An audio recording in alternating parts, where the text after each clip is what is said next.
তামিলনাড়ুর ১৩তম মুখ্যমন্ত্রী হিসেবে শপথ নেওয়ার পর থেকেই আলোচনার কেন্দ্রবিন্দুতে রয়েছেন থালাপতি বিজয়। তবে রাজনৈতিক অঙ্গনের এই ঐতিহাসিক মুহূর্তের পর নতুন করে চর্চায় উঠে এসেছে অভিনেত্রী তৃষা কৃষাণের একটি রহস্যময় সামাজিক যোগাযোগ মাধ্যম পোস্ট। সোমবার নিজের ইনস্টাগ্রাম স্টোরিতে তৃষা লেখেন, ভালোবাসা সব সময় সোচ্চার। একই সঙ্গে জীবনের প্রিয় মানুষদের প্রতি কৃতজ্ঞতাও প্রকাশ করেন তিনি। আর এতেই নতুন করে জোরালো হয়েছে বিজয় তৃষার সম্পর্কের গুঞ্জন। দীর্ঘদিন ধরেই দক্ষিণী সিনেমার জনপ্রিয় এই জুটিকে ঘিরে নানা আলোচনা চলছে। তৃষার সাম্প্রতিক পোস্ট সেই জল্পনায় যেন নতুন মাত্রা যোগ করেছে।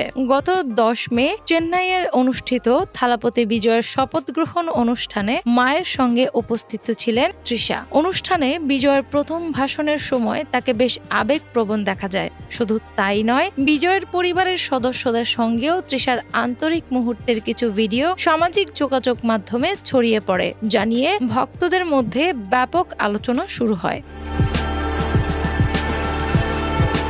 অনুষ্ঠান শেষে গণমাধ্যম কর্মীরা এ বিষয়ে প্রশ্ন করলে তৃষা সরাসরি কিছু না বললেও রহস্য বজায় রেখে মৃদু হেসে বলেন, ধন্যবাদ, আগামীর অপেক্ষায়। তার এই সংক্ষিপ্ত মন্তব্য অনুরাগীদের কৌতূহল আরো বাড়িয়ে দেয়। থালাপতি বিজয় ও তৃষা কৃষাণের সম্পর্ক নিয়ে গুঞ্জন অবশ্য নতুন নয়। ২০০৪ সালে মুক্তিপ্রাপ্ত ঘিল্লি সিনেমা থেকে শুরু করে সাম্প্রতিক সময়ের আলোচিত লিও পর্যন্ত একসঙ্গে একাধিক সফল সিনেমায় অভিনয় করেছেন তারা। পর্দায় রসায়নের বাইরেও ব্যক্তিগত সম্পর্ক নিয়ে বহুবার আলোচনা হয়েছে। বিশেষ করে ২০২৪ সালের জুনে বিজয়ের জন্মদিনে একটি অপ্রকাশিত ছবি শেয়ার করে তৃষা লিখেছিলেন, শুভ জন্মদিন সবচেয়ে ভালো মানুষকে।